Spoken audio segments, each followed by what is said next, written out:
ముఖ్యమంత్రి చంద్రబాబు నాయుడు గారు ఎమ్మెల్యే బాలకృష్ణ గారు ఒకే రోజు రాష్ట్ర ప్రజలందరికీ ఒక సందేశం పంపించారు అంతర్లీనంగా. చంద్రబాబు నాయుడు గారు సిఐ శంకరయ్యని అసెంబ్లీ వేదికగా టార్గెట్ చేశారు. వివేక హత్య జరిగినప్పుడు శంకరయ్య అక్కడ సిఐగా ఉన్నారు. ఆయన మీద అనేక అంశాలపైన చంద్రబాబు నాయుడు పదే పదే ఆరోపణలు చేస్తూ వచ్చారు. దాంతో సిఐ శంకరయ్య లీగల్ నోటీసులు పంపించారు ముఖ్యమంత్రికి. దాంతో తెలుగుదేశం పార్టీ వాళ్ళు, తెలుగుదేశం పార్టీ మీడియా చాలా ఆగ్రహంగా ఉంది. ముఖ్యమంత్రికే మీరు లీగల్ నోటీసులు పంపిస్తారా అని. వాళ్ళ అభిమానం ఆ మేరకు ఉంటుంది కాబట్టి తమ నాయకుడికి లీగల్ నోటీసులు పంపిస్తారా అన్న ఆగ్రహం తెలుగుదేశం పార్టీ నాయకుల్లో, అనుబంధ మీడియాలో ఉండడం సహజం. కానీ ఒక ముఖ్యమంత్రి చంద్రబాబు నాయుడు గారు ముఖ్యమంత్రి హోదాలో అసెంబ్లీ వేదికగా ఇలా మాట్లాడవచ్చా? నాకే లీగల్ నోటీసులు పంపించారు శంకరయ్య, ఎంత ధైర్యం అంటూ చంద్రబాబు నాయుడు గారు మాట్లాడారు. ముఖ్యమంత్రి అయినంత మాత్రాన లీగల్ నోటీసులు పంపించే హక్కు రాజ్యాంగం కల్పించలేదా? చంద్రబాబు నాయుడు గారు చట్టం అందరికీ సమానమే అన్న అంశాన్ని అంగీకరించేందుకు ఇష్టపడడం లేదా అన్న అభిప్రాయం కలుగుతుంది. సిఐ శంకరయ్య ఎందుకు నోటీసులు పంపారు?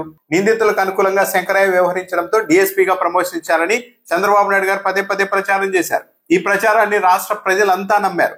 కానీ ఇప్పుడు లీగల్ నోటీసులు ఇవ్వడంతో అసలు విషయం బయటకు వచ్చింది. ఇప్పటికీ కూడా శంకరయ్య డిఎస్పీగా కాదు, సిఐ గానే ఉన్నారు. ఆయనకి ఎలాంటి ప్రమోషన్ వైసీపీ హయాంలో రాలేదు. మరి సిఐ శంకరయ్య ముఖ్యమంత్రిగా ఉన్న నాకే లీగల్ నోటీసులు పంపిస్తారా అని మాట్లాడుతున్న చంద్రబాబు నాయుడు గారు మరి ముఖ్యమంత్రి స్థాయిలో ఉండి అప్పటికే ముఖ్యమంత్రిగా చేసి ప్రతిపక్ష నాయకుడిగా హోదాలో ఒక సిఐని పట్టుకొని అతనికి డిఎస్పీ వచ్చింది ఈ కేసులో సహకరించినందుకు అన్నట్టుగా ఒక అసత్య ఆరోపణ చేయడం కూడా ఎంతవరకు కరెక్ట్ అన్నది తనకు తాను ప్రశ్నించుకోవాలి కదా. ముఖ్యమంత్రి హోదాలో ఉన్న వారికి లీగల్ నోటీసులు పంపించడం తప్పు అయితే, ముఖ్యమంత్రి హోదాలో ఉన్న వాళ్ళు కూడా ఒక సిఐ మీద ఇలా పదే పదే ప్రమోషన్ వచ్చింది, ఇతడు నిందితులకు అనుకూలంగా వ్యవహరించారు అంటూ సత్యదూరమైన అంశాన్ని ప్రచారం చేయడం కూడా తప్పే కదా.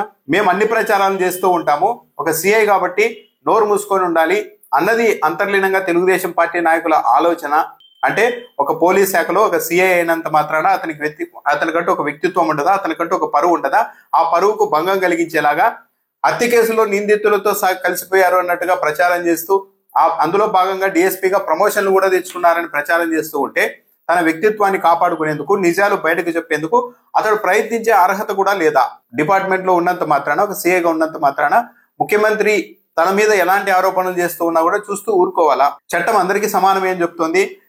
ఎవరికైనా హక్కులకు భంగం కలిగినప్పుడు వాటిని కాపాడుకునే ప్రయత్నం చేయవచ్చని చట్టం చెప్తోంది. కానీ చంద్రబాబు నాయుడు గారు మాత్రం ఈ రాష్ట్రంలో ఒక శంకరయ్య అనే సిఐ నాకు నోటీసులు ఇవ్వడమా, ఎంత ధైర్యం అని మాట్లాడుతూ ఉన్నారంటే మా రాష్ట్రంలో చట్టం అందరికీ సమానమే అని ముఖ్యమంత్రి కూడా అంగీకరించడానికి ఇష్టపడడం లేదన్నది స్పష్టంగా అర్థమవుతోంది. మేము అతీతులం అన్న భావనను పరోక్షంగా చంద్రబాబు నాయుడు గారే సమాజం మీదకి పంపిస్తూ ఉన్నారు.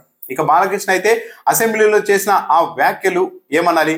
ఇంకో ఎమ్మెల్యే వ్యాఖ్యలు చేస్తే చైర్ మీద ఉన్న వాళ్ళు అలో చేస్తారా? ఆ వ్యాఖ్యల కంటే ఆ హావభావాలు, తల మీద గాగుల్స్ పెట్టుకొని, కళ్ళద్దాలు పెట్టుకొని, ఏదో ఒక సినిమాలో లాగే మాట్లాడుతూ జేబుల్లో చేతులు పెట్టుకొని, పైగా ఏదన్నా అడ్రస్ చేయాలంటే నేరుగా చైర్కి అడ్రస్ చేస్తూ ఉంటారు. కానీ నిన్న బాలకృష్ణ గారు పక్కకు కామినేని శ్రీనివాస్ వైపు చూస్తూ ఒక బెదిరింపు ధోరణిలో ఆగ్రహంగా మాట్లాడుతూ ఉన్నా కూడా చైర్ ఏం చేయలేకపోయింది. అదే సమయంలో మంత్రి దుర్గేష్ ను ఉద్దేశించి కూడా నా పేరును లిస్టులో 9వ స్థానంలో పెట్టారు, ఎవడు వాడని అడిగాను అంటూ ఇలాగే మాట్లాడారు. అంటే తాను ఇదివరకే బెదిరించానన్న విషయాన్ని మళ్ళీ అసెంబ్లీ వేదికగా గొప్పగా నేను బెదిరించాను, ఇలా బెదిరించానని కూడా చెప్పుకునే పరిస్థితి వస్తూ ఉన్నప్పుడు బాలకృష్ణ గారిని ఎందుకు నిరోధించలేదు?